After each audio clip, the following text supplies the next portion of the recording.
Trump से झगड़े के बीच जेलेंस्की को बड़ी कामयाबी, युद्ध के मैदान में रूस का सबसे शक्तिशाली हथियार बेअसर, अब क्या करेंगे पुतिन। रूस ने यूक्रेन के खिलाफ 24 फरवरी 2022 को सैन्य अभियान शुरू किया था।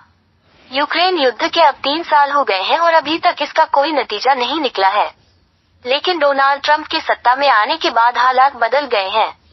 जेलेंस्की और ट्रंप के बीच व्हाइट हाउस में तीखी बहसबाजी हुई है। यूक्रेन ने रूस के यूएमपी के ग्लाइड बम को बेअसर किया।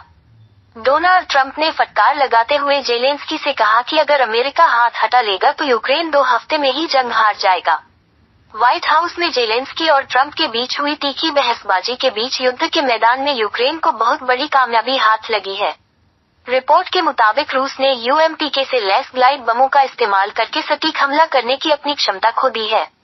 रूस के सैन्य ब्लॉगर फाइटर बॉम्बर ने चौंकाने वाला खुलासा करते हुए लिखा है कि रूसी फ्रंटलाइन बम वर्षक अभी भी यूक्रेन में टारगेट पर पहले की तरह ही यूएमपी के मॉडिफाइड बमों का इस्तेमाल कर रहे हैं, लेकिन अब उनके बम सटीक निशाने पर नहीं गिर रहे हैं।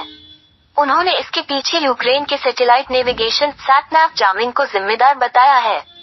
इसकी वजह से यूक्रेनी हथियार अपने टारगेट पर हमला करने से चूक रहे हैं। ब्लॉगर फाइटर बॉम्बर ने खुलासा किया है कि यूक्रेनी फोर्स ने पोर्टेबल और मोबाइल इलेक्ट्रॉनिक वार स्टेशन विकसित किए हैं। इन वार स्टेशंस को कथित तौर पर संपर्क रेखा के साथ बड़े पैमाने पर तैनात किया गया है, जिससे रूसी यूएमपी के ग्लाइड बमों के साथ साथ विभिन्न हथियारों के लिए जरूरी सैटेलाइट आधारित नेविगेशन सिस्टम अप्रभावी हो गए हैं। इसके अलावा उन्होंने ये भी खुलासा किया है कि सभी सैटेलाइट सुधार प्रणाली आधिकारिक तौर पर चेक से बाहर हो गई है। Please subscribe and follow. Forbes पत्रिका ने 26 फरवरी को इसका खुलासा किया था कि यूक्रेन ने रूसी ग्लाइड बमों के ऑपरेशन को जाम कर दिया है, जिसकी वजह से युद्ध के मैदान में फ्रंट लाइन पर जो कामयाबी मिल रही थी, वो मिलना रूस को बंद हो गया है। इसके बाद यूक्रेन के कई और स्रोतों और कई रूसी ब्लॉगर्स ने भी यूक्रेनी इलेक्ट्रॉनिक युद्ध वीपन की वजह से रूसी यूएमपी के बमों के बेअसर होने की पुष्टि की है।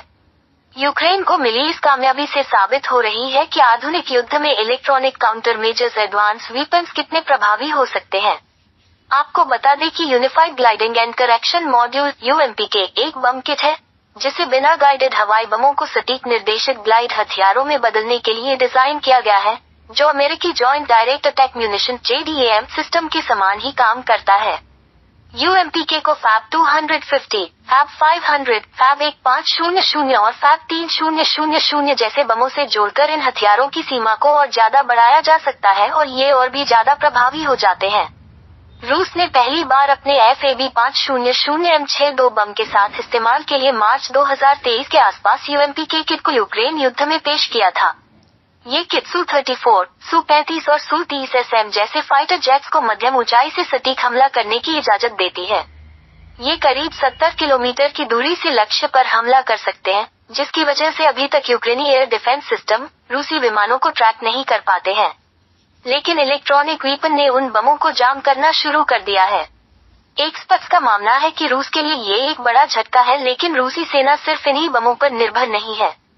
27 फरवरी 2025 को 2 मेजर्स टेलीग्राम चैनल ने रूस के कुर्स्क सेक्टर में यूएमपी से लैस फैब बमों के इस्तेमाल को लेकर जानकारी दी थी। इसमें कहा गया था कि दुश्मन के सैटेलाइट्स बमों को पूरी तरह से रोकने में असमर्थ हो रहे हैं। इससे पता चलता है कि यूक्रेनी सेना उस क्षेत्र में प्रभावी उपग्रह नेविगेशन, सैटनैव जैमिंग या स्पूफिंग का पूरी तरह से फिट करने के लिए संघर्ष कर रही है। स्पूफिंग में दुश्मन की सटीक गाइडेड युद्ध सामग्री PGM को गलत जानकारी देकर उनके निशाना लगाने की क्षमता को कमजोर करना होता है। फाइटर बॉम्बर की रिपोर्ट में कहा गया है कि बड़े लक्ष्यों के खिलाफ यूएमपी के बम काफी प्रभावी हैं और छोटे लक्ष्यों को नष्ट करने के लिए 4 बमों की बौछार करने की जरूरत होती है। हालांकि ब्लॉगर ने कहा है कि